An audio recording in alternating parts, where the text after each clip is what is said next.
ನಮಸ್ಕಾರ ಸ್ನೇಹಿತರೆ, welcome to my channel. ಇವತ್ತಿನ ಈ ಒಂದು ವಿಡಿಯೋದಲ್ಲಿ ಸಿರೈ ಎನ್ನುವ ತಮಿಳು ಸಿನಿಮಾದ ಬಗ್ಗೆ ಮಾತನಾಡೋಣ. ಈ ಸಿನಿಮಾವನ್ನ ಸುರೇಶ್ ರಾಜ್‌ಕುಮಾರ್ ಎನ್ನುವರು ನಿರ್ದೇಶನ ಮಾಡಿದ್ದಾರೆ.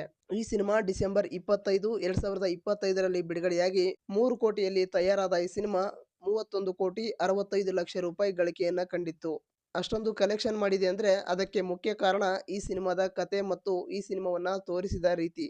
ಈ ಸಿನಿಮಾವು ಒಬ್ಬ ಪ್ರಾಮಾಣಿಕ ಪೊಲೀಸ್ ಕಾನ್ಸ್ಟೇಬಲ್ ಮತ್ತು ಒಬ್ಬ ಜೈಲಿನಲ್ಲಿ ಶಿಕ್ಷೆ ಅನುಭವಿಸುತ್ತಿರುವ ಯುವಕನ ಸುತ್ತ ನಡೆಯುವ crime drama suspense thriller cinema. Head constable ಕದಿರವನ್ಗೆ ಜೈಲಿನಲ್ಲಿರುವ ಅಬ್ದುಲ್ ಎನ್ನುವ ಯುವಕನನ್ನ ಕೋರ್ಟ್‌ಗೆ ಕರೆದುಕೊಂಡು ಹೋಗುವ ಒಂದು ಕೆಲಸವನ್ನ ಕೊಡ್ತಾರೆ. ಜೈಲಿನಿಂದ ಕೋರ್ಟ್ ತುಂಬಾ ದೂರ ಇರೋದ್ರಿಂದ ಇವರು ಬಸ್ಸಿನಲ್ಲಿ ಪ್ರಯಾಣ ಮಾಡ್ತಾರೆ.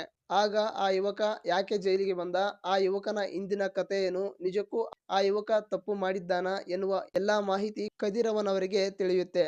ಅಬ್ದುಲ್ ಎನ್ನುವ ಆ ಯುವಕನ ಕಥೆಯನ್ನ ಕೇಳಿ ಕಾನ್ಸ್ಟೇಬಲ್ ಕದಿರವನವರ ಮನಸ್ಸು ಕರಗುತ್ತೆ.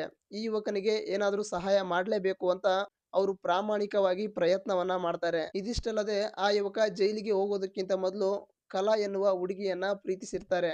ಇವರಿಬ್ಬರ ಈ ಲವ್ ಸ್ಟೋರಿ ಅಂತೂ ಅಲ್ಟಿಮೇಟ್ ಆಗಿದೆ. ಜೈಲಿಗೆ ಹೋದ ಅಬ್ದುಲ್ಗಾಗಿ ಆ ಹುಡುಗಿ ಕಾಯ್ತಾಳ. ಅವರಿಬ್ಬರ ಪ್ರೀತಿ ವಿಷಯ ಮನೆಯಲ್ಲಿ ಗೊತ್ತಾಗಿ ಯಾವೆಲ್ಲ ತೊಂದರೆ ಆಗುತ್ತೆ, ಕೊನೆಗೂ ಇವರಿಬ್ರು ಒಂದಾಗ್ತಾರ ಎನ್ನುವ ಅದ್ಭುತವಾದ ಕಥೆಯನ್ನ ನಿರ್ದೇಶಕರಾದ ಸುರೇಶ್ ರಾಜ್‌ಕುಮಾರ್ ಅವರು ತುಂಬಾ ಅದ್ಭುತವಾಗಿ ತೋರಿಸಿದ್ದಾರೆ. 2 ಗಂಟೆ 4 ನಿಮಿಷ ಇರುವ ಈ ಸಿನಿಮಾ ಹೇಗೆ ಸ್ಟಾರ್ಟ್ ಆಯ್ತು, ಹೇಗೆ ಮುಗೀತು ಅಂತಾನೂ ಗೊತ್ತಾಗಲ್ಲ. ಅಷ್ಟೊಂದು ಇಂಟ್ರೆಸ್ಟಿಂಗ್ ಆಗಿ, ಅಷ್ಟೊಂದು ಇನ್ವಾಲ್ವ್ ಆಗಿ ಆ ಸಿನಿಮಾವನ್ನ ನಾವು ನೋಡ್ತಾ ಇರ್ತೀವಿ. ನಿಜಕ್ಕೂ ಒಂದೊಳ್ಳೆಯ ಸಿನಿಮಾ ಅಂತ ಹೇಳ್ಬೋದು. ಒಳ್ಳೆಯ ಕಂಟೆಂಟ್ ಇದ್ರೆ ಪಕ್ಕಾ ಗೆದ್ದೇ ಗೆಲ್ಲುತ್ತೆ ಅನ್ನೋದಕ್ಕೆ ಈ ಸಿನಿಮಾನೇ ಬೆಸ್ಟ್ ಎಕ್ಸಾಂಪಲ್ ಅಂತ ಹೇಳ್ಬೋದು. ಇಷ್ಟೆಲ್ಲ ಇರುವ ಈ ಸಿನಿಮಾ ತಮಿಳಿನಲ್ಲಿದೆ. ನಾವ್ ಹೇಗೆ ನೋಡ್ಬೇಕು ಅಂತ ಯೋಚಿಸ್ತಾ ಇದ್ದೀರಾ? ಜಿ5ನಲ್ಲಿ ಕನ್ನಡಕ್ಕೆ ಡಬ್ ಆಗಿ ಬಿಡುಗಡೆಯಾಗಿದೆ. ಈ ಸಿನಿಮಾವನ್ನ ನೋಡಿದವರು ಈ ಸಿನಿಮಾದ ಬಗ್ಗೆ ನಿಮ್ಮ ಅನಿಸಿಕೆಯನ್ನ ಕಮೆಂಟ್ಸ್ ಮೂಲಕ ತಿಳಿಸಿ.